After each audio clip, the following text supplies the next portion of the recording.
First auto driver, female auto driver. वैसे औरतें नहीं चलाती थी, उसका न्यूज़ में आया था कि मैं, और बड़ी उसको प्राउड था कि मैं ऑटो रिक्शा चलाने वाली पहली औरत बनी इंडिया की। क्यों भाई? बचपन से सपना था। ये सपना कहाँ से आ रहा है? पिछले जन्म से आ रहा है। कुछ लोग बहुत मोटे हैं, कुछ लोग बहुत पतले हैं, कुछ लोग काले हैं, कुछ लोग गोरे हैं। पिछले जन्म में काला होगा, गोरों को देख के सोचता होगा काश मैं भी गोरा होता।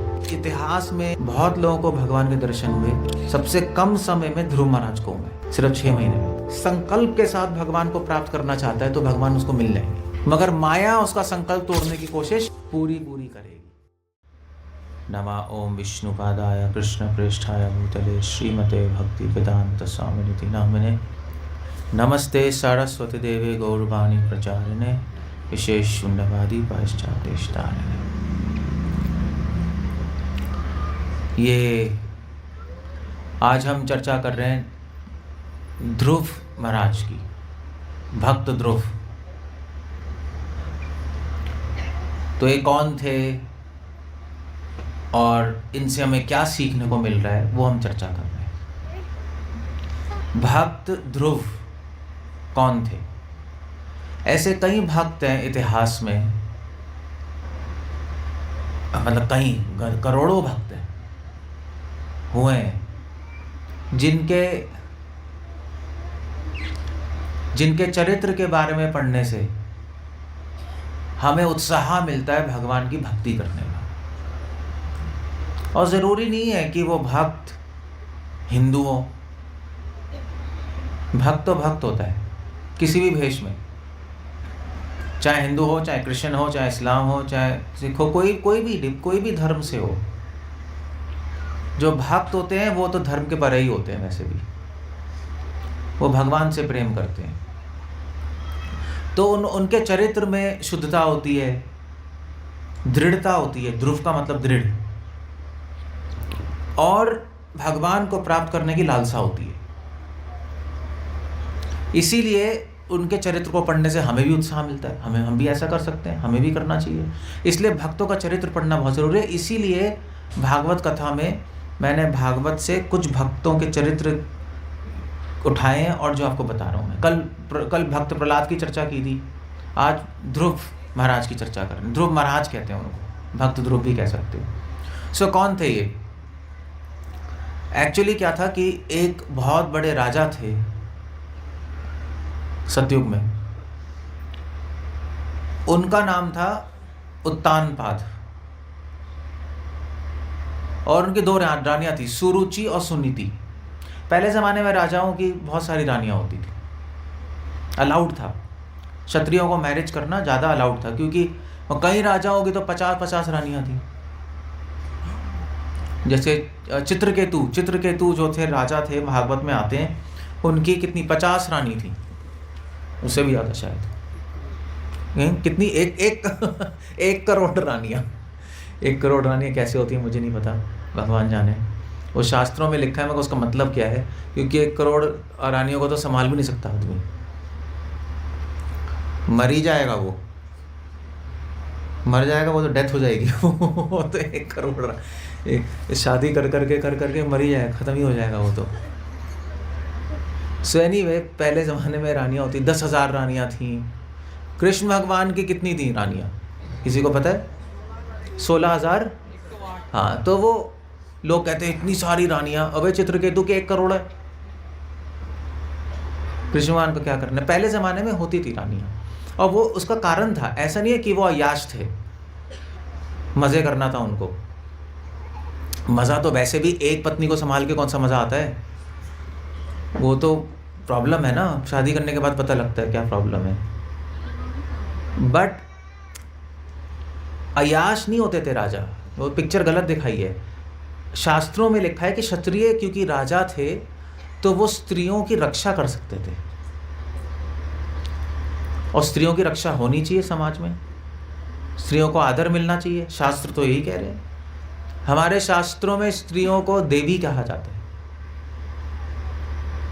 तो इनफैक्ट जो हस्बैंड्स हैं, जो पति हैं, वो अपने, मतलब स्त्री अपने पति को पति देव बुलाती थी, और पति अपनी पत्नी को देवी बुलाता था। ये संस्कृति, हमारा कल्चर है ये। बहुत महान संस्कृति है हमारे भारत की।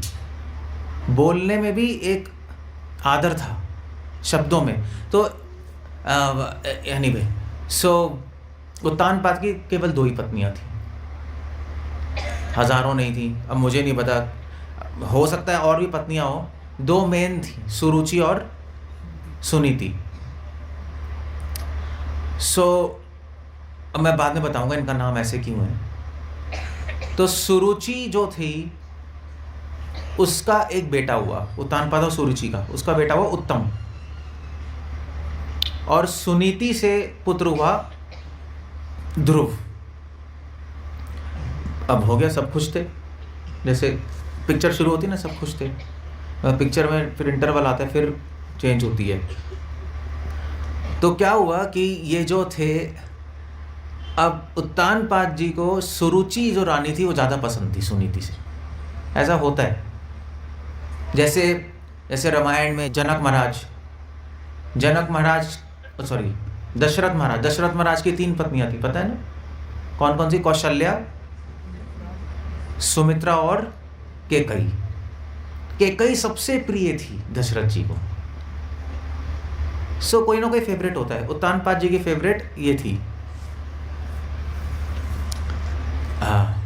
सुरुचि।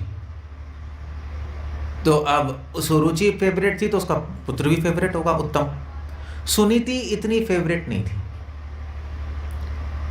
और उसका बेटा ध्रुव, वो भी अकेले, वो दोनों अकेले पड़े रहते थे एक रूम में। उत्तानपाद जो थे अपने सुरुचि और उनके बेटे के साथ घूमते रहते थे। सो एक बार क्या हुआ, ध्रुव आया उत्तानपाद जी के पास।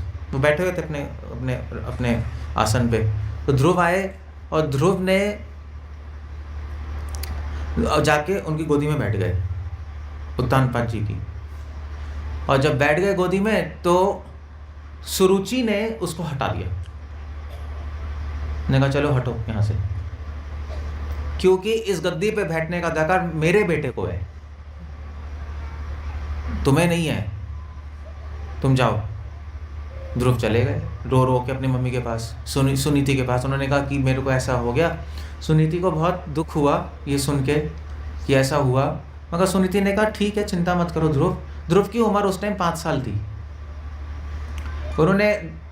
सुनीति ने कहा ऐसा करो कि तुम्हें तो ध्रुव ने कहा कि मुझे राज्य चाहिए, अगला अधिकारी मैं बनना चाहता हूँ, मुझे क्यों धिक्कार दिया पिताजी ने और मेरी माता ने, सुरुचि ने।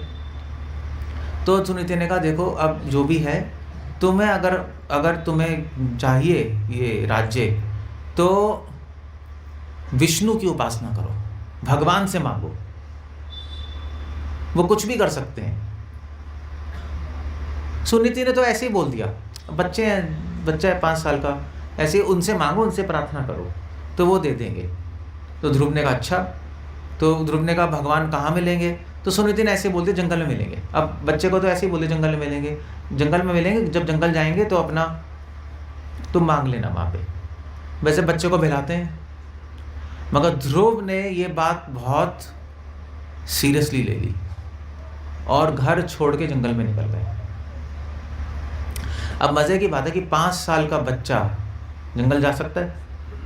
क्या कहते हो, कोई जा सकता है? असंभव है। मतलब जंगल क्या, बाहर सड़क पे भी नहीं आ सकता रात को। मगर ध्रुव निकल गए। अब इससे ये पता लगता है कि ध्रुव ने कोई स्पेशल बच्चे हैं, ऑर्डिनरी बच्चा नहीं है। ऑर्डिनरी आदमी भी नहीं जा सकता जंगल। आप में से कोई जंगल जा सकता है? कोई गया जंगल आज तक? कभी कोई गया जंगल? अरे जिम कॉर्बेट पार्क गए हो? वो भी नहीं गया, चलो छोड़ो, वो जंगल ही है वो। तो बट जंगल में परमानेंटली नहीं आ सकते, रात को नहीं रह सकते। रात को रहोगे तो बस सुबह आप मिलोगे भी नहीं, हड्डियां भी नहीं मिलेगी। मगर ध्रुव निकल गए, कोई डर नहीं, इसीलिए उनका नाम बना ध्रुव। ध्रुव मतलब होता है दृढ़, जो अपने संकल्प में दृढ़ है, जो कभी भी किसी से डरता नहीं। तो इसका मतलब है कोई स्पेशल बच्चे। अब स्पेशल क्यों है? इसका मतलब है पिछले जन्म में उन्होंने कुछ किया है। जब आप पिछले जन्मों से कुछ करके आते हो तो वही संस्कार इस जन्म में आते हैं, और जब इस जन्म में वो संस्कार आते हैं तो वो व्यक्ति वैसा ही बिहेव करता है, वैसा ही उसका आचरण होता है। अभी आप इस संसार में भी देख लो, कुछ बच्चे होते हैं उनको बचपन से म्यूजिक का शौक होता है नहीं होता है? कुछ बच्चे हैं उनको बचपन से एक बच्चा था, मुझे मिला था दिल्ली में, तो क्या, मैंने कहा बेटे क्या बनोगे बड़े होके? उसने पता है क्या बोला? तो जनरली बच्चे क्या बोलते हैं 6-7 साल के, क्या बनेंगे? सुनते हैं डॉक्टर इंजीनियर, ये सुनते रहते हैं, नहीं डॉक्टर बनेंगे इंजीनियर बनेंगे। उसने बोला कि मैं ऑटो रिक्शा ड्राइवर बनूंगा। मैंने कहा बे ये तुझे किसने बता दिया तू ऑटो ड्राइवर बनेगा? तो कहते बताया नहीं। जब भी मैं देखता हूं मुझे बड़ा मन करता है कि मैं ये बनूं। आप बताओ कैसे है? उसका क्यों मन कर रहा है ऑटो ड्राइवर बनने का? किसी के माता पिता बोलेंगे तुम ऑटो ड्राइवर बनो? हाँ, अगर पैसे नहीं है करना पड़ रहा है वो बात अलग है, मगर किसी के माता पिता बोलेंगे नहीं। ऑटो ड्राइवर वाला भी अपने बच्चे को नहीं बोलेगा ऑटो ड्राइवर बनना है। वो बोलेगा भैया देखो पैसे कमा के तुझे कनाडा भेजूंगा, इंजीनियर डॉक्टर बनना है। सपने, सबके सपने होते हैं। इसका मतलब गलत नहीं है ऑटो ड्राइवर बनना, अपना काम है, बट बच्चे के लिए कहना अजीब सी बात है। तो मैंने कहा तू ऑटो ड्राइवर बन के क्या करेगा? तो कहता है गाड़ी चलाऊंगा। तो और वैसे अरे दिल्ली में एक वो थी ना, एक लड़की, आपको पता है कई साल पहले दिल्ली में लड़की थी, तो वो पुलिस वाली बनी थी।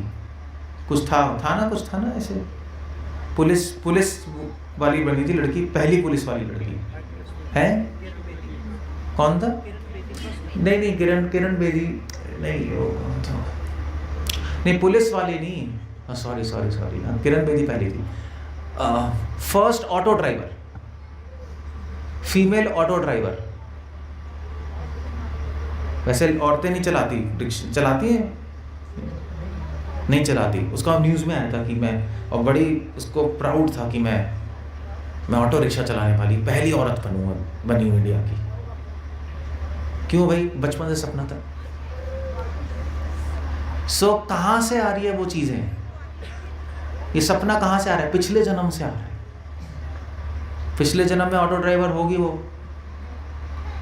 कुछ इच्छा पूर्ण रह गई होगी, इस जन्म में भी उसका आकर्षण हो गया। अब यहाँ पे भी देखो, कई लोग होते हैं कई लोगों को भक्ति में स्वाभाविक आकर्षण होता है, भक्ति करते हैं अपने आप। कोई बोलता नहीं, कहते हैं हमारा बड़ा मन करता है करने का। कई लोगों का बिल्कुल मन नहीं करता, उनको पकड़ के ले जाओ मंदिर, उनको कहते हैं मंदिर भी नहीं आएंगे। पिछले जन्म के संस्कार है ये, इसको कहते हैं संस्कार। पिछले जन्मों से जो हम करते आ रहे हैं वो इस जन्म में वापस लेके आते हैं, और उस संस्कार की वजह से ही हमारा मन बनता है, हमारा शरीर बनता है। जैसे आप देखो, अगर मान लीजिए कुछ लोग बहुत मोटे हैं, कुछ लोग बहुत पतले हैं, कुछ लोग काले हैं, कुछ लोग गोरे हैं। ऐसा क्यों है? कभी सोचा ऐसा क्यों है? ऐसा इसलिए है क्योंकि अगर कोई गोरा है तो पिछले जन्म में उसकी इच्छा थी गोरा बनने की। पिछले जन्म में काला होगा, गोरों को देख के सोचता होगा काश मैं भी गोरा होता, तो अगले जन्म में उसको गोरा शरीर मिल गया। भगवान ने कहा तेरी इच्छा ये तो ले। और जो जिनका कॉम्प्लेक्शन ब्लैक है, जो काले हैं, पिछले जन्म में गोरा होगा, उसकी इच्छा होगी काश मैं कम काला होता। मतलब वो हो सकता है अफ्रीका में गया हो, अफ्रीका में क्या लोग हैं यार, वो एक गोरा बाकी सारे काले, उसने कहा यार काश मैं काला होता, इनके साथ मिक्स हो जाता, अकेला नजर आता हूँ। उसकी इच्छा अब चला गया। इनफैक्ट एक मज़े की बात है कि एक चलो मैं बताऊंगा नहीं वो नाम, बट ये रियलिटी है कि एक व्यक्ति उन्होंने मुझे बताया कि पिछले जन्म में उनको किसी संत ने बताया कि तू पिछले जन्म में तू मुस्लिम था, अब हिंदू है, और तेरे फादर भी मुस्लिम थे, और तेरे फादर तुझे बहुत पीटते थे, तो तू घर छोड़ के भाग गया, और तेरे फादर ने सुसाइड कर ली, ओ सॉरी, तूने सुसाइड कर ली, तू घर छोड़ के भागा, डिप्रेशन में चला गया, सुसाइड कर ली तूने। तो इस जन्म में अब तू दोबारा पैदा हुआ है और तेरे वही पिता जो पिछले जन्म के थे वो भी पैदा हुए हैं इस जन्म में। और क्यों पैदा हुए हैं? क्योंकि तेरे पिता की जो इच्छा थी तुझे तंग करने की वो अपूर्ण रह गई, क्योंकि तू मर गया।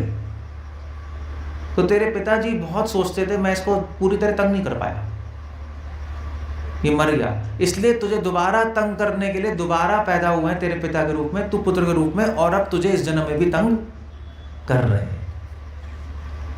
ये होती है इच्छाएं। इसलिए कृष्णा कह रहे हैं इच्छा द्वेष समुत्थेन, इच्छाओं से हम अगला जन्म शरीर मन अपना खुद ही बनाते हैं, खुद ही बनाते हैं अपना शरीर और मन खुद ही। कई बच्चे अंधे पैदा होते हैं, क्यों होते हैं? कुछ किया होगा उसने पिछले जन्म में, अंधा पैदा हो गया। सो ध्रुव ने क्या किया था पिछले जन्म में? ध्रुव में भी कोई संस्कार होंगे जो 5 साल की उम्र में निकल गया बच्चा माँ को छोड़ के जंगल में। तो ये शास्त्रों में लिखा है कि ध्रुव महाराज पिछले जन्मों में बहुत बड़े सन्यासी थे। अब ये मजे की बात है, आप सुनना, बहुत इंपॉर्टेंट इंस्ट्रक्शन है। पिछले जन्म में ध्रुव ये सन्यासी थे मेरी तरह, मगर एक बहुत बड़ी प्रॉब्लम हो गई। उनके दोस्त थे, बचपन में फ्रेंड थे, दोस्त स्कूल में, वो तो सन्यासी बन गए, उनका दोस्त राजकुमार बन गया। अब वो राजकुमार रोज इनसे मिलने आता था, फ्रेंड है, सन्यासी बन गए, उनका फ्रेंड राजकुमार मिलने आता था बीच बीच में फ्रेंड से अपने। तो ये जो थे सन्यासी, इनके मन में इच्छा रह गई कि काश मैं भी राजकुमार होता।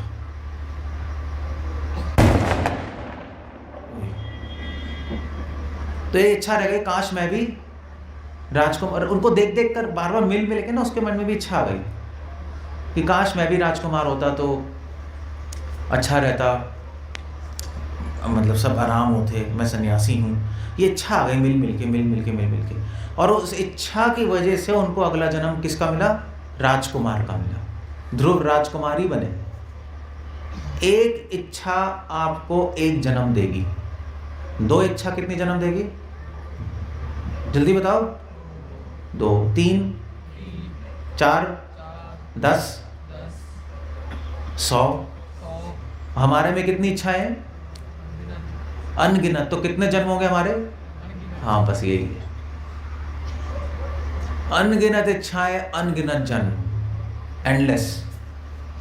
इसलिए जन्म मृत्यु के चक्र को काटना संभव है। एक इच्छा, अगर आप इस जीवन में, जैसे आज प्रसाद बना, आज प्रसाद क्या बना है? जल्दी बताओ। शाही पनीर। वाह, क्या बात है, शाही पनीर। ठीक है, अब आप शाही पनीर खा रहे हो और आप में इच्छा आ गई, यार ये तो बड़ा मस्त है,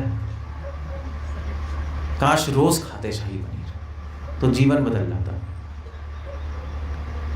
अब इच्छा तो आ गई आपको, आपने कहा ठीक है, क्या फ़र्क पड़ रहा है, सोचने से, सोच लिया, घर चले गए अपना। मगर अगर वो इच्छा आप घर चले गए अपना, फिर अगले दिन दोस्त के यहाँ गए, दोस्त के यहाँ भी क्या बना है?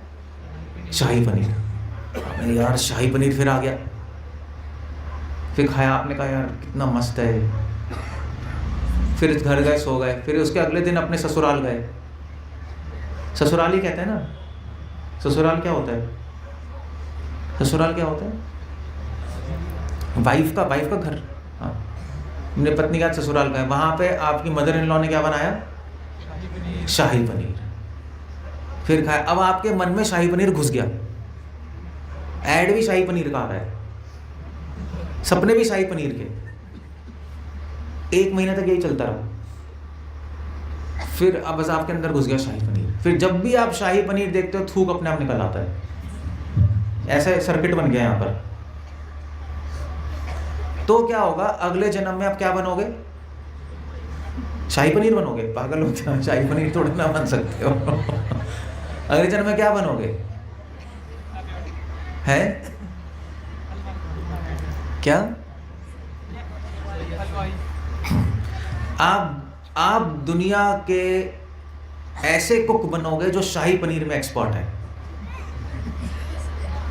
लोग कहेंगे वाह क्या कुक है, क्यों भाई इतना फेमस क्यों है? शाही पनीर अच्छा बनाते हैं। आपको ऐसा जन्म मिल जाएगा एक शाही पनीर की वजह से। अब इस जन्म में कितनी सारी इच्छाएं होंगी। अब लोग अपनी पत्नी से आसक्त होते हैं, पत्नी पति से, तो एक जन्म में शाही पनीर वाले हलवाई बनोगे, दूसरे जन्म में अपनी वाइफ से क्योंकि आ सकते हैं, स्त्री से तो सभी आ सकते हैं। मोस्टली पुरुष स्त्री बनेंगे, स्त्री पुरुष बनेंगे। मोस्टली आप सब वहाँ बैठे होंगे, वो सब यहाँ बैठी होंगी अगले जन्म में, देख लेना, क्योंकि वो चीज़ बहुत स्ट्रांग है स्त्री पुरुष की। तो अब वो बंदा क्या बनेगा? अब जैसे मान लीजिए आपको शाही पनीर पसंद है पुरुषों को, तो अब अगले जन्म में फीमेल कुक बनोगे।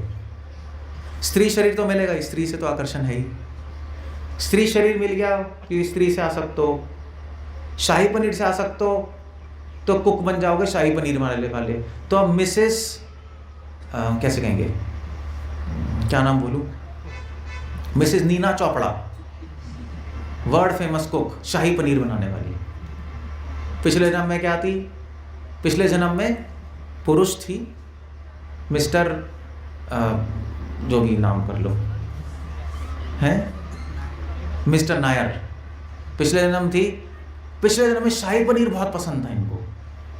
कहाँ से शुरुआत हुई? कपूरथला में भागवत कथा हुई थी, वहाँ पे शाही पनीर बना था, वहाँ से शुरुआत हुई थी इनकी शाही पनीर खाने की इच्छा की, और पूरे जीवन रहा और अगले जीवन में हो गया। ये कर्मों का चक्कर बहुत जटिल है। और अगर आपको एक ऐसी स्त्री पसंद है जो बहुत गोरी है, पतली है, तो अगले जन्म में आप भी वही बनोगे। फिर मिसेस नीना चोपड़ा पतली होगी, गोरी होगी, शाही पनीर वाले बनाने होगी, कुक होगी, और वो सब मिल के ना, सब मैथमेटिक्स करके वो आपको वैसा जन्म मिल जाए, एग्जैक्टली वही मिल जाएगा। और कहाँ पैदा होगी? कपूरथला में। मिसेस नीना चोपड़ा प्रोफाइल में कपूरथला पे बॉर्न, क्योंकि कपूरथला में तो शाही पनीर की इच्छा आई थी, यहीं पे पैदा हो गए, यहीं पे आ सकते हैं ना हम, यहाँ पे पैदा हुए बस। तो ये ध्रुव एक सन्यासी होकर, ध्रुव पिछले जन्म में एक इच्छा, काश मैं राजकुमार होता, राजकुमार का जन्म मिल गया तो। मगर मजे की बात है, क्योंकि सन्यासी थे तो भक्ति थी, सन्यासी थे जंगल में भी रहते थे, तो वही इच्छा, वही संस्कार आए। राजकुमार होके भी उनके मन में विष्णु भक्ति थी, और जंगल से आकर्षण था, और डर नहीं था। सन्यासी को डर नहीं था ना, जंगल में रहते थे ना, तो वो सब मिल मुल के ये जन्म हो गया उनका। इसीलिए वो जंगल निकल गए, क्योंकि उनको डर नहीं था जंगल का। पिछले जन्म में जंगल में रहे हुए थे, जानवरों को डर नहीं था। आप यहाँ पे भी देखो, आप लोगों को, कई लोगों को तो चिपकली से डर लगता है, होता है नहीं होता है? कुत्ते से डर लगता है, कई लोगों को शेर से भी डर नहीं लगता। शिवाजी शेर से भिड़ते थे, पता सुना है ना? शेर से भिड़ते थे, शेरनी का दूध पीते थे, शेरनी को पकड़ के उसका दूध निकाल के पीते थे शिवाजी। नोन था ये, मतलब ऐसा कहते हैं हिस्ट्री में, वेरी पावरफुल। कैसे आ रहा है? पिछले जन्मों से आ रहा है। ये माइक को कुछ हो रहा है, कट रहा है ना बीच बीच में, मेरे कान तो खराब नहीं है, कट रहा है। इसलिए कहा जाता है शास्त्रों में कि 1 सेकंड का संग भी बहुत प्रभाव डाल देता है, एक इच्छा भी आपको घुमा देगी। एक विष्णु पुराण में एक कथा आती है कि एक राजा था, वो राजा अपने हाथी पे, क्या रहा है इसको, राजा अपने हाथी में जा रहा था, और जाते जाते उसको एक चंडाल मिला। चंडाल समझते हैं ना आप लोग? आजकल तो नहीं होगा, बट जैसे चंडाल कौन, जैसे वो जंगलों में रहते हैं ना, जैसे चंडाल टाइप का था वो, मीट खाना, मतलब जो भी मरे हुए जानवरों को। चंडाल मिला, तो चंडाल से उसने बातें की 2 मिनट ऐसे ही, तुम कैसे हो? चंडाल ने भी बात की, आप कैसे हैं, वो हैं, और फिर वो अपने घर चला गया।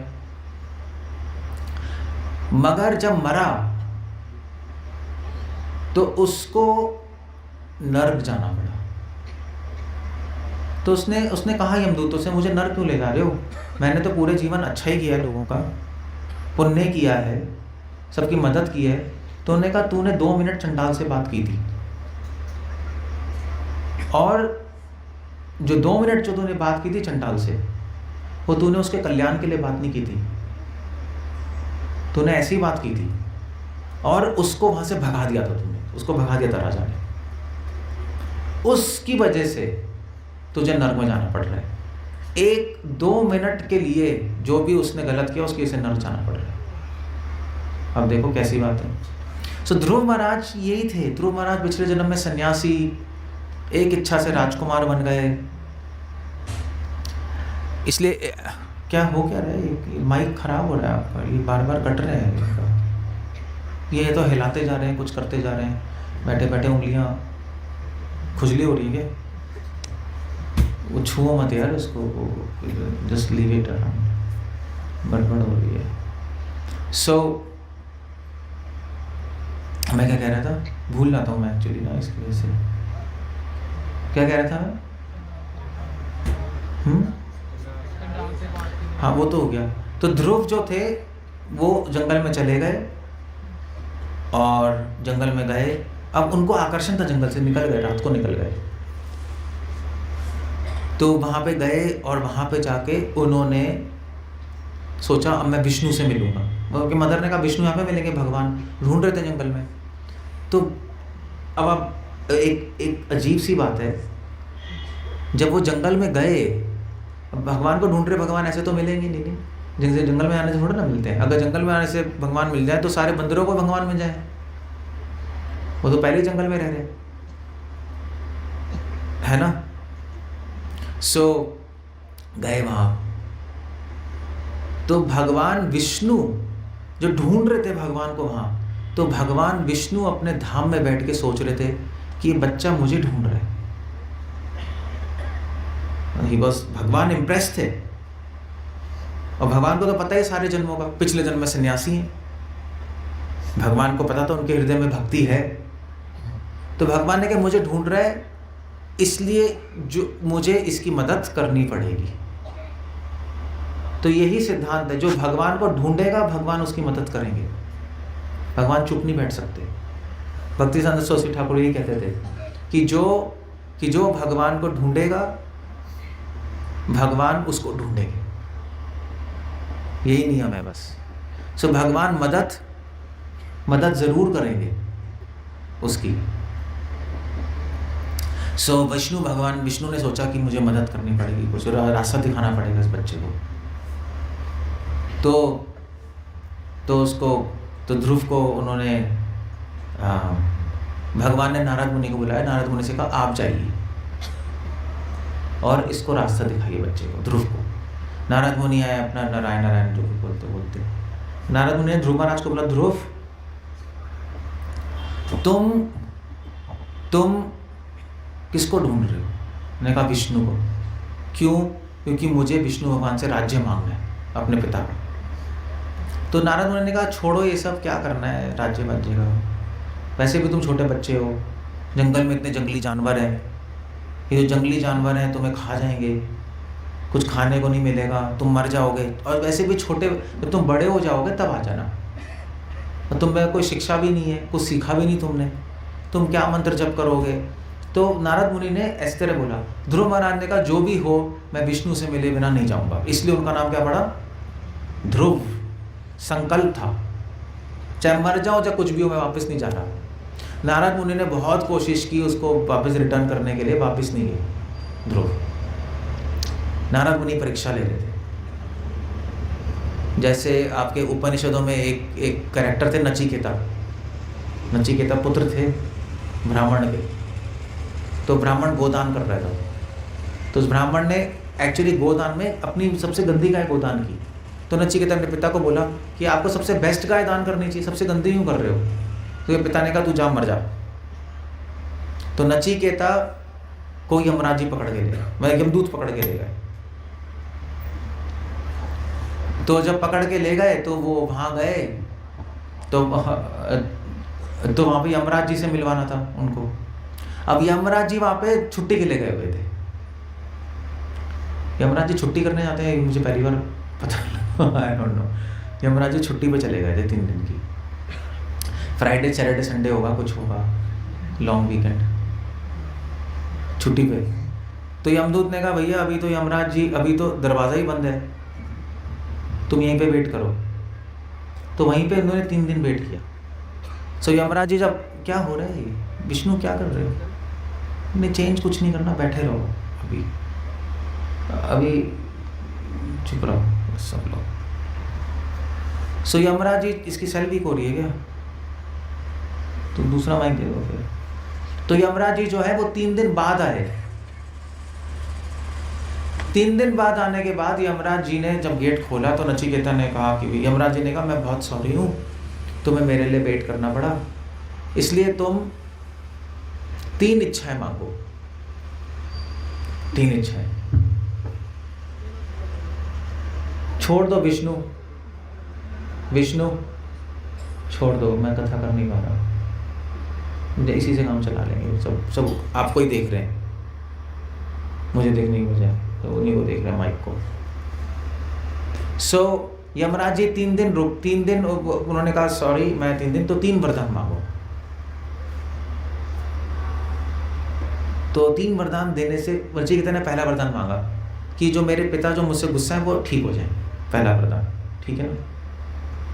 दूसरा वरदान कि जब मैं वापस जाऊं अपने पिता के पास तो वो मुझसे गुस्सा ना हो, मतलब पहला वरदान कि उनकी बुद्धि ठीक हो जाए, गोदानी वो गलत कर रहे हैं। दूसरा वरदान कि मुझसे गुस्सा मत हो, जब मैं वापस जाऊं सब कुछ भूल ही जाए, सब कुछ, एक्चुअली उन्होंने कहा सब कुछ भूल जाए।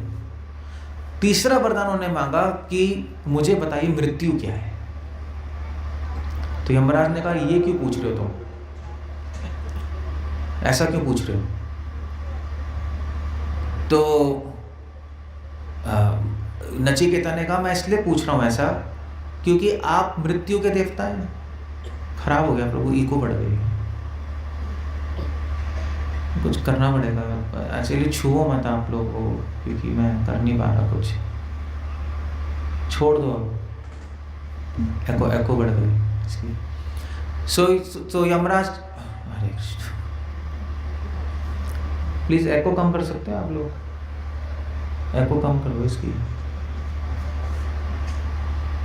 सो यमराज ने कहा कि ठीक है, आपको हम मैं क्या कह रहा था, मैं भूल जाता हूँ, क्या कह रहा था मैं, मृत्यु का है, तो मृत्यु क्या है पूछा, तो मृत्यु, अब यमराज ने कहा भाई ठीक है, तुम क्यों पूछ रहे हो? क्योंकि यमराज ने, ध्रुव ने कहा कि, नचिकेता ने कहा कि आप तो मृत्यु के देवता हैं, इसलिए आपसे नहीं पूछूंगा तो किससे पूछूंगा?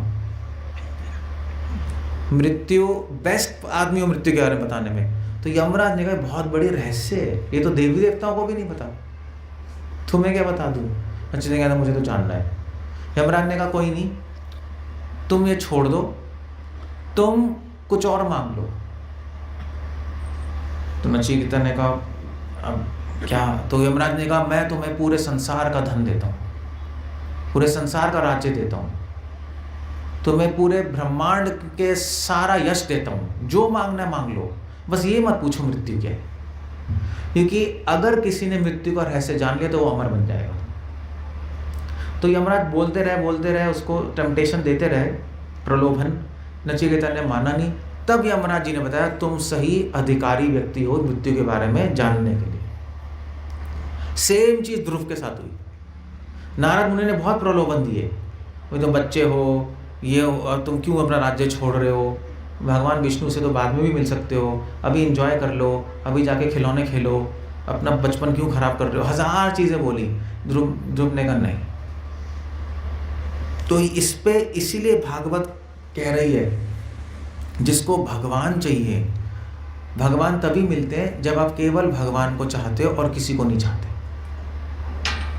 और भगवान परीक्षा भी ले लेते हैं, प्रलोभन देकर, प्रलोभन देते हैं। इसलिए जो भक्ति के रास्ते पे होता है उसको बहुत सारी चीजें मिलती हैं अपने आप,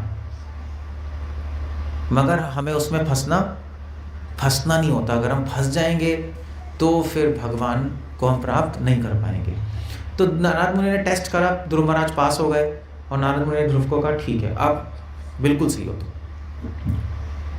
तुम पूरे अधिकारी हो विष्णु को प्राप्त करने के लिए, मैं परीक्षा ले रहा था तुम्हारी। तो नारद मुनि ने कहा ठीक है अब तुमने कोई शिक्षा तो ली नहीं, मगर मैं तुम्हें एक मंत्र देता हूँ, उस मंत्र को तुम कंटिन्यूस चैंटिंग करना, जप करते रहना, छोड़ना मत बस। वो मंत्र क्या था? ओम नमो भगवते वासुदेव। ने कहा बस ये जप करते रहना। तो ध्रुव ने कहा ठीक है। ध्रुव के गुरु नारद मुनि चले गए, वो निकल गए ध्रुव। तो ध्रुव अपना जप करने बैठ गए, ओम नमो भगवते वासुदेव ओम नमो भगवते। तो बट प्रॉब्लम ये थी कि बीच में उनको खाना खाने के लिए उठना पड़ रहा है, कुछ तो खाएंगे जंगल में, फल तोड़ के फल को ढूंढना भी पड़ेगा, फिर नहाना भी है, फिर सोना भी है, फिर टॉयलेट भी जाना है, इतना तो करेगा आदमी। तो उन्होंने कहा यार ये तो अजीब सी बात है, क्योंकि नारद मुनि ने उनको बोला था कि निरंतर जप होना चाहिए, जब टूट रहा है। तो ध्रुव महाराज ने सोचा, अब पिछले में सन्यासी थे भाई, संस्कार थे, तपस्या की शक्ति थी पहले से ही। तो उन्होंने क्या कहा, उन्होंने कहा ठीक है फल खाना छोड़ देते हैं, फल को ढूंढने में प्रॉब्लम है, पत्ते ले लेते हैं, पत्ते तो गिरे होंगे वही खा लेता हूँ, पत्ते खाऊंगा तो टॉयलेट भी कम जानी पड़ेगी, उसमें टाइम बच गया, नहाना भी कम पड़ेगा और नींद भी कम आएगी, तो टाइम बचेगा। तो पत्ते खाना शुरू कर दिए। फिर पत्ते खाने में भी फिर भी टाइम वेस्ट हो रहा है, थोड़ा तो खाना पड़ेगा ना, टूट रहा है ना जब मुँह चलाने में। तो उन्होंने कहा पत्ते भी खाना छोड़ दिया, उन्होंने फिर हवा पे रहने लगे, सिर्फ हवा पे सांस लेकर। फिर सांस जब करते, फिर थोड़ा टाइम रुक के फिर अपना प्राणायाम नहीं होता जैसे हवा प्राणायाम जो आपको पता ही होगा, कपालभाति और ये सब जो अनुलोम विलोम वही करते थे, उससे शक्ति ले रहे थे।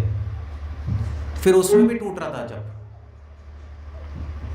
तो उन्होंने फिर सांस लेना भी बंद कर दिया, प्राणायाम करना ही बंद कर दिया, सिर्फ सांस ले रहे थे। मगर सांस लेने में भी जब टूट रहा है, होता नहीं है, वो लोग ओम नमो भगवते वासुदेवाय, तो गया ओम नमो भगवते वासुदेवाय ओम नमो भगवते वासुदेवाय, कुछ तो बीच में रुकेगा, कैसे लेते रहोगे ओम नमो भगवते वासुदेव ओम नमो, कुछ तो करोगे।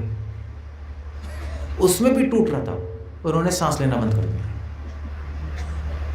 और निरंतर अपने मन में ओम नमो भगवते वासुदेव समाधि में चले गए। अब क्वेश्चन ये है कि 5 साल का बच्चा ऐसे कैसे कर गया? अब तो आपको पता है कैसे कर गया, क्यों कर गया वो? क्योंकि पिछले जन्म में प्रैक्टिस थी, पिछले जन्म में भी उन्होंने किया होगा, पिछले जन्म में उन्होंने ऐसी तपस्या की होगी बिना खाए पिए, सांस रोककर। ट्रेनिंग पिछले जन्म से ही थी उनकी सांस रोकने की। कई योगी होते हैं सांस रोक के बैठ जाते हैं, आप मैंने देखा हुआ है, 3-3 दिन सांस रोक के बैठ जाते हैं, 6-6 महीने सांस रोक के बैठ जाते हैं। एक योगी थे, मतलब ये तो रियल है, मुझे जो मैं योगी से मिला तो बता रहे थे कि अभी की बात है, 40 साल पहले की। तो जयपुर में थे वो योगी, तो उसने जो वहाँ का लोकल जमींदार था, उसने बोला योगी ने कि मुझे बक्से में बिठाकर बक्से को गाड़ दो ज़मीन में और उस पर खेती करो, 6 महीने बाद जब फसल कटेगी तो निकाल लेना। 6 फसल कटी, निकाला, जिंदा निकले, सांस रोक के बैठे। सो ये ट्रेनिंग होती है, अगर आप खिचड़ी मुद्रा लगाओगे तो आप कर सकते हो, योग में होती हैं चीज़ें। तो पिछले उनकी ट्रेनिंग थी, वो काम आ गई, उन्होंने रोक लिया। अब रोक के बैठ गए, समाधि में चले गए। तो क्या हुआ, 6 महीने वो रोक के बैठे रहे सांस और अपना जप कर रहे थे, और 6 महीने में भगवान की प्राप्ति हो गई। वो भी क्यों हुई? क्योंकि जब वो सांस रोक के बैठे थे और जप कर रहे थे तो वो इतने भारी हो गए कि पृथ्वी नीचे खिसकने लगी। जब कोई व्यक्ति तपस्या करता है तो उसमें अपने आप शक्ति आ जाती है, और ज़रूरी नहीं है तपस्या ऐसी करनी है, आपको खाना पीना रोक के करनी। अगर आप अपना धर्म पालन करोगे तो शक्ति आ जाएगी, क्योंकि धर्म पालन करने में तपस्या होती है, मुश्किल होता है। जैसे अगर कोई स्त्री पतिव्रता स्त्री बन जाए तो बहुत शक्तिशाली बन जाएगी। पतिव्रता स्त्री अगर कहेगी सूरज नहीं उगेगा तो नहीं उगेगा, अगले दिन नहीं उगेगा, ऐसी कथाएं हैं। सो पतिव्रता, अब वो पतिव्रता स्त्री क्या कर रही है, कौन सा कम खा रही है, कौन सा जंगल में चली गई, पति की सेवा कर रही है, मगर वो केवल पति पे ही उसका अटेंशन है और कहीं नहीं है, तो वो पतिव्रता स्त्री है। तो वो स्त्री, उसमें तपस्या की शक्ति आ जाती है। ऐसे ही अगर जो भी अपना धर्म, क्षत्रिय अपना धर्म पालन करे, ब्राह्मण अपना धर्म पालन करे, संसार में पालन करना धर्म मुश्किल होता है, मगर अगर कोई कर लेगा तो उसमें ये शक्तियाँ आ जाती हैं। तो ध्रुव महाराज में ये शक्ति थी, उन्होंने कर लिया 6 महीने, और तपस्या करने से वो इतने भारी हो गए कि धरती नीचे खिसकने लगी। सारे देवता विष्णु के पास चले गए कि भैया क्या करें। विष्णु ने कहा ठीक है, मुझे पता है ये मेरे दर्शन के लिए कर रहा है, मैं इसको दर्शन दे दूंगा, ये तपस्या रोक देगा। भगवान विष्णु ने प्रकट हो गए। इसलिए इतिहास में बहुत लोगों को भगवान के दर्शन हुए। सबसे कम समय में ध्रुव महाराज को हुए, सिर्फ 6 महीने में। 6 महीने में किसी को भगवान के दर्शन नहीं हुए, केवल ध्रुव को हुए। क्यों हुए? क्योंकि उनकी संकल्प शक्ति बहुत स्ट्रांग थी। ध्रुव मतलब डिटरमाइंड। इसलिए अगर कोई संकल्प के साथ भगवान को प्राप्त करना चाहता है तो भगवान उसको मिल जाएंगे, मगर माया उसका संकल्प तोड़ने की कोशिश पूरी करेगी। संकल्प टूट जाए, संकल्प मतलब होता है भगवान को प्राप्त करने की इच्छा, वो कम हो जाए, तो माया क्या करेगी? आपके दोस्तों को भेजेगी। आपके दोस्त कहेंगे क्या समय बर्बाद कर रहे हैं, पैसे कमा ले। आपके रिश्तेदारों को भेजेगी, क्या माला घुमाते रहते हो, क्या मंदिर जाते रहते हो, कनाडा जाना चाहिए, अमेरिका जाना चाहिए। पंजाब में कनाडा इसलिए बोल रहा हूँ क्योंकि सब कनाडा ही है। कनाडा पता नहीं क्यों, कनाडा थोड़ा पंजाबी शब्द लगता है शायद, इसलिए जो लोग कनाडा जाते नहीं। अड्डा सड्डा कनाडा वो एक सा ही लगता है, मतलब उसने सोचने में, माइंड में। तो सब कनाडा, शायद वो कुछ पिछले जन्म का कुछ कनेक्शन होगा पंजाब का और कनाडा का, something has to be there. So क्या कनाडा कहाँ से आ गया, क्या कह रहा था मैं फालतू में, क्या कैसे आया ये? ध्रुव महाराज के बारे में बात कर ही रहे हैं।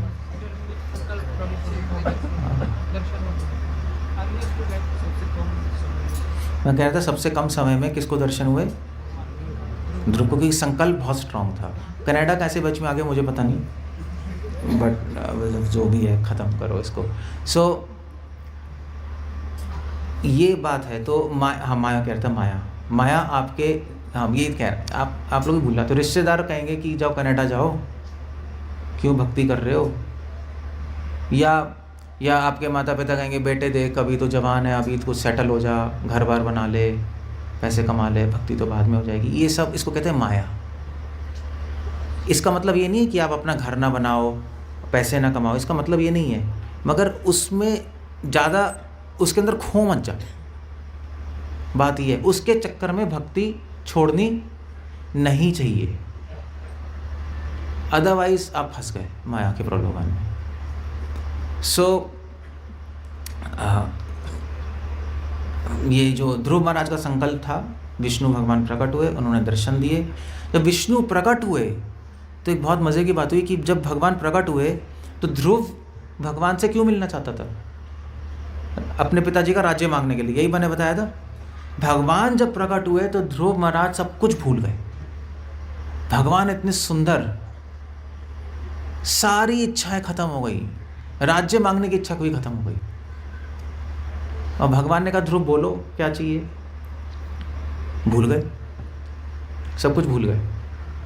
भगवान इतने सुंदर हैं, आप इस संसार में किसी सुंदर स्त्री को देख लो तब सब कुछ भूल जाते हैं।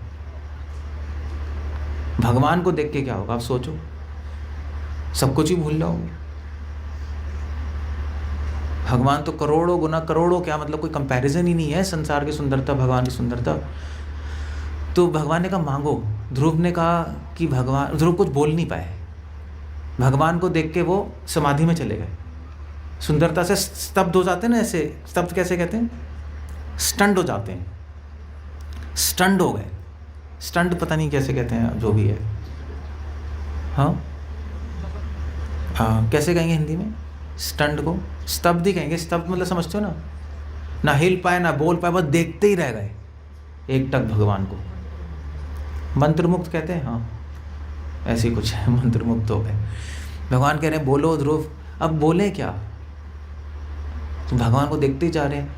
और वैसे भी उनको कुछ बोलना भी नहीं आता, ना उनको संस्कृत आती है, ना कोई स्तुति आती है। कोई ट्रेनिंग बच्चा है ना, सिर्फ एक मंत्र आता था, ओम नमो भगवते वासुदेवाय, एक मंत्र आता था। और ये आता था कि मंत्र मेरे गुरु ने कहा है निरंतर जपो, उस पर पूरा विश्वास था, गुरु के आदेश पे एक आदेश था, पूरा विश्वास था। भगवान प्राप्त हो गए। सो भगवान को प्राप्त करने के लिए आपको कोई लंबे चौड़े शास्त्र पढ़ने की ज़रूरत नहीं है, ऐसा कुछ नहीं है। ज्ञान की भी ज़्यादा ज़रूरत नहीं है। साधु संग लो, एक बात अपने जीवन में, बस एक बात पूरी तरह लगा लो, तो पूरी तरह एक चीज़ आप अब जीवन में कर लोगे तो भगवान की प्राप्ति हो जाएगी। जैसे महाप्रभु ने कहा हरे कृष्ण मंत्र जपो, तो बस एक मंत्र जपते रहो, भगवान की प्राप्ति हो जाएगी। इधर उधर दिमाग मत लगाओ, हम ये भी करेंगे, हम वो भी करेंगे, हम ये भी करेंगे, हम वो भी, ये ऐसे ही होता है ना।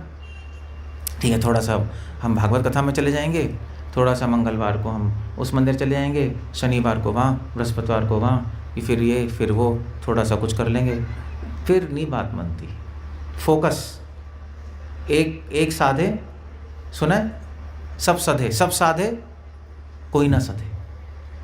सो ध्रुव महाराज को बस ये पॉइंट था, बाकी कुछ आता नहीं था। भगवान ने कहा प्रेयर्स करो, क्या बोलेंगे, तो भगवान ने अपना शंख छुआ ध्रुव के सर पे और सारा ज्ञान ध्रुव के मन में डाल दिया, और ध्रुव महाराज स्तुति करना शुरू हो गए। संस्कृत आ गई, सब आ गए, स्तुति कर रहे हैं। उस स्तुति में सबसे पहले ध्रुव ने ये बोला कि मैं कांच के टुकड़ों के पीछे था, हीरा छोड़कर। कांच के टुकड़े क्या थे? राज्य। हीरा का है भगवान, हीरे को छोड़ के कांच के टुकड़े के पीछे भाग रहा था। कितना मूर्ख था मैं। इस संसार के लोग भी ऐसे ही मूर्ख होते हैं, कांच के टुकड़ों के पीछे पैसा, कैरियर, स्त्री, मान अपमान, इसी के मान सम्मान, इसी के पीछे भागते रहते हैं, और भगवान को छोड़ के इतनी फालतू की चीज़ों के पीछे भागते हैं। ध्रुव ने कहा ये सबसे बड़ी मूर्खता है जिसमें मैं पढ़ा हुआ था। सब कुछ ज्ञान आ गया उनको। सो ही जस्ट, उन्होंने स्तुति की, ध्रुव महाराज की स्तुति है भागवतम में, बहुत सुंदर एसेंस है। और फिर भगवान ने आशीर्वाद दिया। भगवान ने कहा ध्रुव अब तुम राज्य करो, तुम्हें राज्य नहीं चाहिए, मगर अब मैं देना चाहता हूँ। अगर आप भगवान से कुछ नहीं मांगोगे तो भगवान सब कुछ देंगे, अगर मांगोगे तो शायद वो भी ना दे। ऐसे ही होता है ना। अगर मान लीजिए आपकी किसी लड़ाई हो गई सड़क पे, उसने आपको एक थप्पड़ जड़ दिया, और दूसरा जड़ा, तीसरा मार रहा है आपको, और तो आप भी चौड़े हो गए। ऐसे ही पंजाब में तो ये होगा, हम भी चौड़े, आप भी लड़ना शुरू हो गए उससे। अब वो बंदा बहुत स्ट्रांग है, आप ऐसे पिद्दी से हो। पिद्दी समझते हो, हमारे यूपी में कहते हैं वो। अब वो आपको पीट सकता है, मगर आप भी चौड़े खड़े हो, अब और पिटोगे आप, है ना। पिटोगे नहीं पिटोगे? अगर तू बन रहा है, तू इधर आ, तू और 2-3 पड़ेंगे।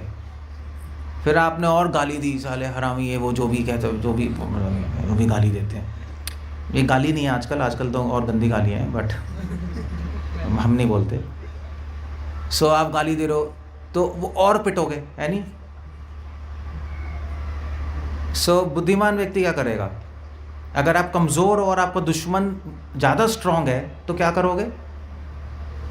तो लड़ना सही नहीं है, चौड़े होना सही नहीं है, तो क्या करोगे? आप कहोगे माफ़ कर दो, यही है ना।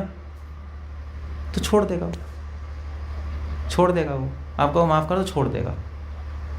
ऐसे ही होगा नहीं होगा? चौड़े होगे तो पिटोगे, बोलोगे माफ़ कर दो, छोड़ देगा। बस यही टेक्निक है। अगर दुश्मन स्ट्रांग है, आप कमज़ोर हो, तो माफ़ी मांग लो। अगर आप स्ट्रांग हो, दुश्मन कमज़ोर है, तो पीट दो, तो कोई प्रॉब्लम नहीं है, क्योंकि कमज़ोर है ना वो। तो ऐसे ही ये सेम है। अगर आप भगवान से कुछ मांगोगे तो कुछ नहीं मिलेगा, सेम ही है फंडा। अगर आप चौड़े होगे तो पिटोगे, भगवान से मांगोगे तो भगवान कहेंगे मैं क्यों दूँ। आप मांगने चले गए ना, भगवान मुझे ये चाहिए चाहिए चाहिए, भगवान कहेंगे क्यों दूँ, शक्ल देखिए अपनी, देना क्यों है, कुछ किया है जीवन में मेरे लिए, कुछ पुण्य किए हैं जो मैं दे दूँ। पहले अकाउंट बुक तो खोलो अपनी, या अपने लिए पूरा जीवन जिया है तो अकाउंट बुक तो ज़ीरो है, क्यों दूँ, भगवान भगा देंगे। अगर आप उल्टा करोगे, अब भगवान के पास जाके कहोगे भगवान मुझे कुछ नहीं चाहिए, मुझे कुछ भी नहीं चाहिए, मुझे तो बस आपकी सेवा चाहिए, तब भगवान क्या कहेंगे, सब कुछ दूंगा तुझे मैं। ये उल्टा है ना, उल्टा है। अगर आप मेरे पास आओ, मुझसे कहो स्वामी जी एक बात है, क्या है, मुझे लैपटॉप चाहिए, तो मैं क्या कहूँगा, क्या कहूँगा बताओ, दे दूंगा लैपटॉप आपको, एक थप्पड़ दूंगा। लैपटॉप हमें क्यों चाहिए भाई, मतलब हमें लग जाएगा पागल आदमी है, पागल आदमी कहेगा ऐसा मुझे लैपटॉप चाहिए मुझसे। अगर आप कहोगे स्वामी जी आशीर्वाद चाहिए कि मैं भक्ति कर सकूं, तो हम आपको आशीर्वाद भी देंगे, और फिर हम आपसे भी पूछेंगे कुछ चाहिए और कुछ चाहिए, पूछेंगे ना, क्योंकि अच्छा व्यक्ति है ना, कुछ नहीं मांग रहा। तो जो नहीं मांगता वो दूसरों के नज़र में अच्छे व्यक्ति होते हैं, तो भगवान की नज़र में तो बहुत ही अच्छे होते हैं। तो भगवान से आप कुछ नहीं मांगोगे, सब कुछ मिलेगा। ध्रुव महाराज ने कुछ नहीं मांगा फिर, तो भगवान ने कहा मैं देना चाहता हूँ तुम्हें, अब मैं तुम्हें राज्य दूंगा जो तुम्हारी इच्छा थी, क्योंकि तुम्हारी इच्छा खत्म हो गई इसलिए तुम्हें दूंगा। अगर इच्छा होती तो नहीं देता, अगर इच्छा होती राज्य की दे देता तो तुम फंस जाते। अब इच्छा खत्म हो गई तो मैं दूंगा। तो उन्होंने कहा राजा बनो और अपना धर्म से पालन करो, मेरी भक्ति का प्रचार करो और इस तरह अपना जीवन बिताओ। तो ध्रुव को सब कुछ मिल गया, भगवान मिल गए तो सब कुछ मिल जाता है। सबके पीछे जाओगे तो ना भगवान मिलेंगे ना और कुछ मिलेगा। ये ध्रुव महाराज की कथा से हमें ये शिक्षाएं मिलती हैं सारी। तो शिक्षाएं ध्रुव महाराज की कथा से क्या है, फोकस, व्यवसायत्मक बुद्धि, भगवान को प्राप्त करना है। इस संसार में अपना काम करते रहो, ड्यूटीज़ करते रहो, ड्यूटीज़ नहीं छोड़नी, जंगल जाने की जरूरत नहीं है। अपना धर्म पालन करो, as a husband, as a wife, student, जो भी आपको काम करना है करो, बट अपनी लाइफ में प्रायोरिटी भगवान। प्रायोरिटी समझते हो ना आप लोग, प्रायोरिटी कैसे कहते हैं, यानी वो वर्ड भी अच्छा नहीं है, प्राथमिकता समझते हो आप वैसे शब्द। सबसे इम्पोर्टेंट भगवान, उनकी भक्ति, वो रखो, संकल्प रखो सही। भगवान से कुछ मत मांगो, भगवान से केवल प्रार्थना करो कि भगवान मुझे तो आपकी सेवा चाहिए और कुछ नहीं चाहिए। आप देना चाहते हैं दीजिए, नहीं देना चाहते तो मत दीजिए, दैट्स ओके। सो इस तरह से अगर हम जीवन जिएंगे, ध्रुव महाराज के चरित्र से शिक्षा लेंगे, तो भगवान की ज़रूर प्राप्ति होगी, भगवान ज़रूर खुश होंगे। और थोड़ा समय लगेगा, 6 महीने में तो होगा नहीं कुछ भी, 6 महीने तो वो कर गए, पिछले जन्म में सन्यासी थे, हमें थोड़ा टाइम लगेगा, बट ऊपर नीचे चढ़ाव आएंगे। इसलिए साधु संग में रहो, साधु संग में प्रेरणा बनी रहती है। और अपना हरे कृष्ण मंत्र जप करो, भागवत पढ़ो, भागवत कथा मैंने कथा इसी से बताई, और डिटेल में बहुत कुछ तो ध्रुव महाराज के बारे में, तो वो इस कथा में भागवत में है वो। सो आप एक भागवत भी ले सकते हो बाहर से, मैंने कल भी बताया था, इंस्टॉलमेंट्स में खरीद सकते हो और पढ़ो, और तो बहुत उत्साह मिलेगा और आप पूरी लाइफ भक्ति करके भगवान को प्राप्त कर पाओगे। That's how it goes. वैसे ध्रुव महाराज का नाम गीता में आता है, यत्र योगेश्वरो कृष्ण यत्र पार्थो धनुर्धर तत्र श्री विजयोर भूतिर ध्रुवा नीतिर मतिर ममा। आखिरी श्लोक है गीता का, आखिरी श्लोक अंत ही ध्रुव के नाम से हुआ है,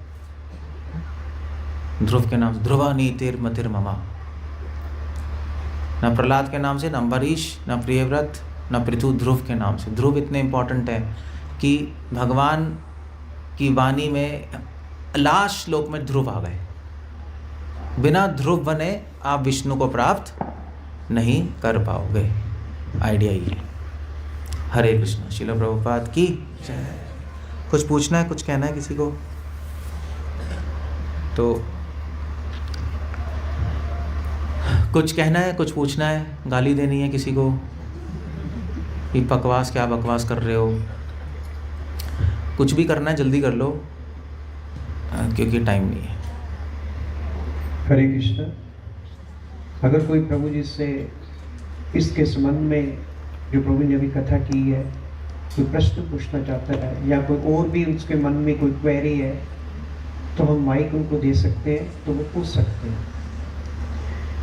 तो प्रभु जी का बहुत बहुत शुक्रिया कि उन्होंने बहुत ही अच्छे ढंग से हमें ध्रुव महाराज का चित्रण बताया।